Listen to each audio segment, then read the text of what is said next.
नमस्कार दोस्तों, आज की बड़ी खबरों में आपका स्वागत है। चलिए नजर डालते हैं आज की बड़ी हेडलाइंस पर। गारंटी मुनाफा देती है मोदी सरकार की ये स्कीम, LIC के जरिए ले सकते हैं लाभ। इसके बाद हम जानेंगे कि गहलोत ने सभी विधायकों को जयपुर तलब किया, कहा सरकार को बचाने की जिम्मेदारी सब पर।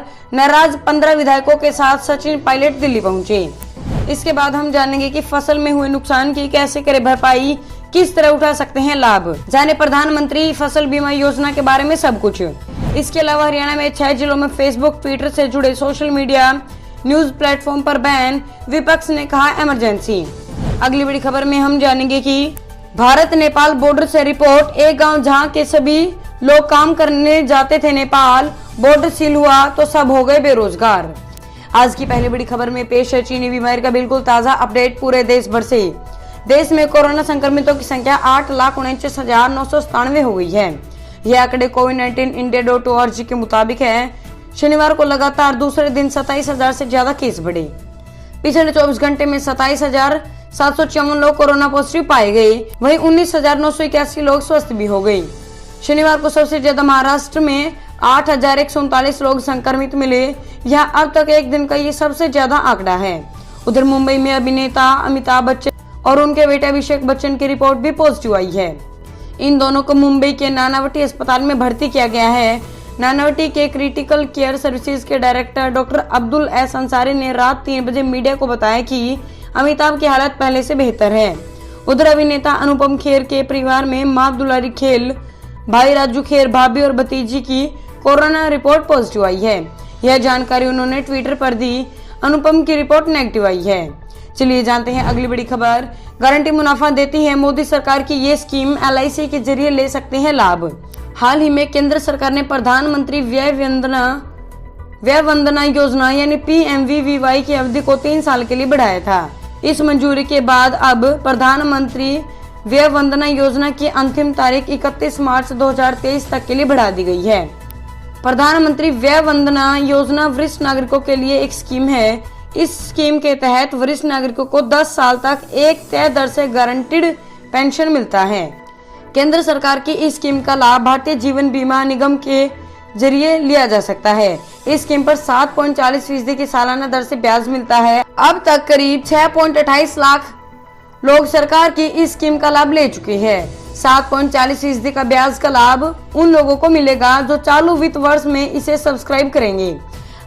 आइए जानते हैं आप इस स्कीम का लाभ कैसे ले सकते हैं। चलिए जानते हैं अगली बड़ी खबर। गहलोत ने सभी विधायकों को जयपुर तलब किया, कहा सरकार से बचाने की जिम्मेदारी सब पर। नाराज 15 विधायकों के साथ सचिन पायलट दिल्ली पहुंचे। राजस्थान में सरकार गिरने की साजिश और विधायकों की खरीद फरोख्त के आरोपों के बीच हर रविवार को सियासी घटनाक्रम तेजी से बदल रहा है। जयपुर से लेकर दिल्ली तक बैठकों का दौर चल रहा है। डिप्टी CM सचिन पायलट समेत 12 कांग्रेस और 3 निर्दलीय विधायकों के दिल्ली के अलावा हरियाणा के तावड़ू स्थित एक होटल में होने की सूचना मिली। नाराज चल रहे कांग्रेसी विधायक पार्टी अध्यक्ष सोनिया गांधी से मिलकर अपनी बात रख सकती है, इसके लिए समय मांगा गया है।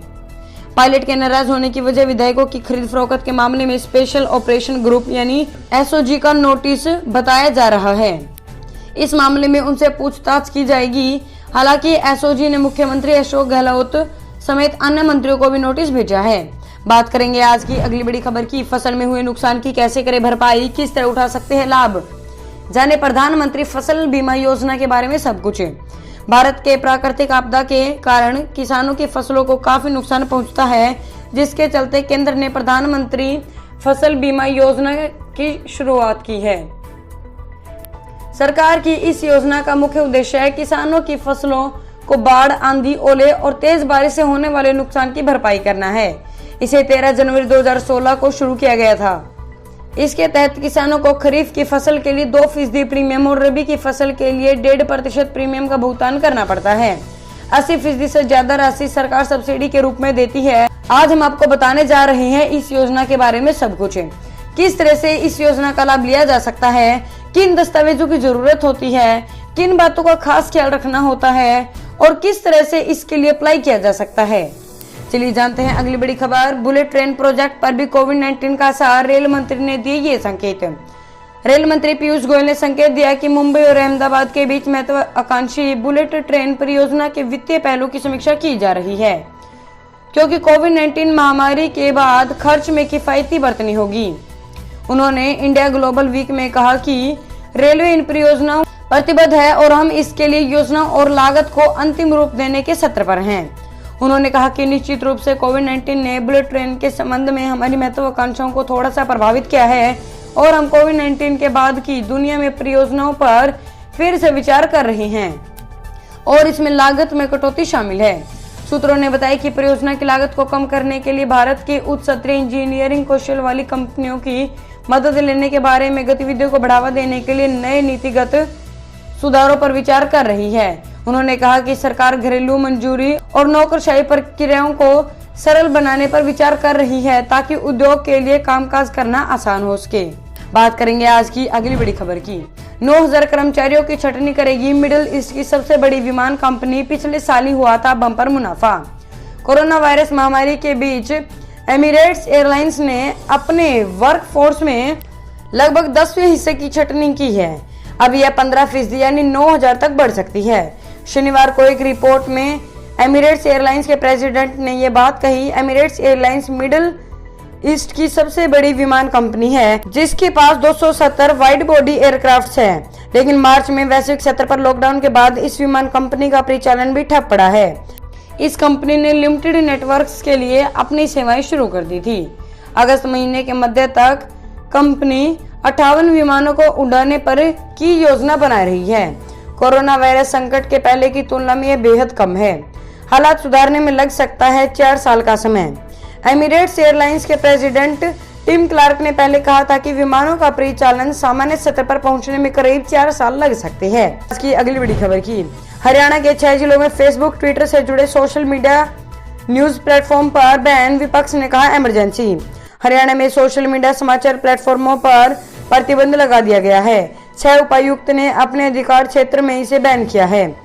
इसमें कहा गया है कि ऐसे प्लेटफॉर्मों से असत्यापित और भ्रामक समाचारों का प्रसार समाज में शांति भंग कर सकता है और कोरोना वायरस महामारी के दौरान आम आदमी के मानसिक स्वास्थ्य पर प्रतिकूल प्रभाव डाल सकता है। हरियाणा में विपक्ष पर मानव अधिकारी संगठन के कार्यकर्ताओं ने इसे घोषित आपातकाल और सोशल मीडिया की आवाज को चुप कराने का प्रयास बताया है। साथ ही बैन हटाने की मांग भी की है।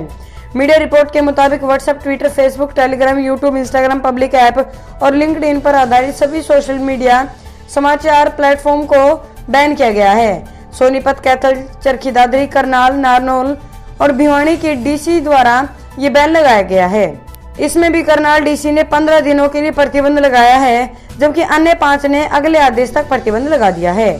चलिए जानते हैं अगली बड़ी खबर। लॉकडाउन को लेकर योगी सरकार का नया फॉर्मूला। अब हफ्ते में 5 दिन ही खुलेंगे बाजार। लगातार बढ़ रहे कोरोना संक्रमण को देखते हुए सूबे की योगी सरकार ने बड़ा फैसला लिया है। अब सूबे में हफ्ते के 5 दिन ही बाजार खुलेंगे। सोमवार से शुक्रवार तक बाजार खोले जाएंगे, जबकि शनिवार और रविवार को साप्ताहिक बंदी होगी। इन 2 दिन सभी को अपने यहाँ सैनिटाइजेशन का काम करना होगा। गौरतलब है कि योगी सरकार ने गत शुक्रवार की रात से सोमवार सुबह 5 बजे तक 55 घंटे तक का लॉकडाउन लगाया है। अब यह नियम आगे भी जारी रहेगा। 2 दिन की बंदी के दौरान आवश्यक सेवाएं जारी रहेगी। बताया जा रहा है कि मुख्यमंत्री योगी आदित्यनाथ की अपनी टीम 11 के साथ कोरोना को लेकर हुई समीक्षा बैठक में इस बात पर सहमति बनी। आज हुई बैठक में इस बात को लेकर मंथन हुआ कि अनलॉक के बाद कोरोना संक्रमण के मामले बढ़े हैं, जिसके बाद यह फैसला लिया गया कि हफ्ते में 5 दिन बाजार, शहरी, ग्रामीण हाट व अन्य व्यावसायिक स्थान खुले रहेंगे। शनिवार व रविवार बंदी रहेगी। चलिए जानते हैं अगली बड़ी खबर। राजस्थान के सियासी संकट पर कांग्रेस नेता कपिल सिब्बल ने किया ट्वीट, कहा हम कब जागेंगे। मध्य प्रदेश में सियासी उठापटक के बाद अब राजस्थान की गहलोत सरकार पर भी संकट के बादल मंडराने लगे हैं।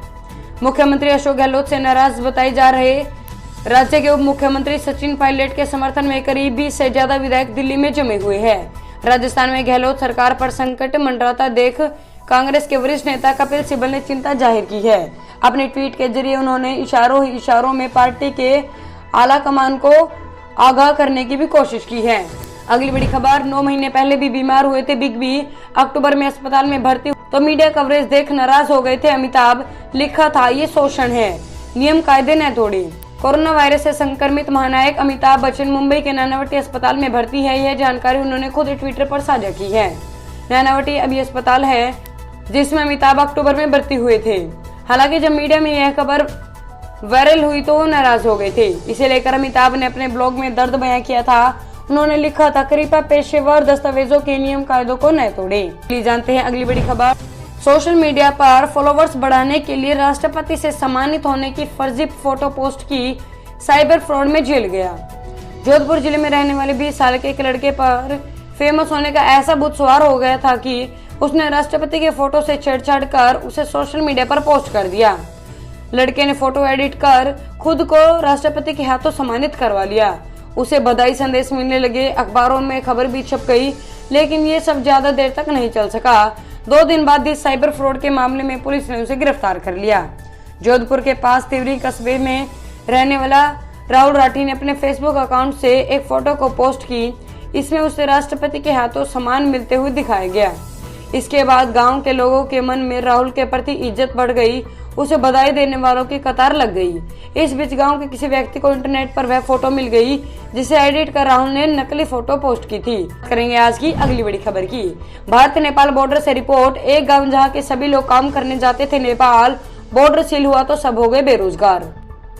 बिहार के पूर्वी चंपारण के रेक्सोल में एक छोटा सा गाँव पंटोका है।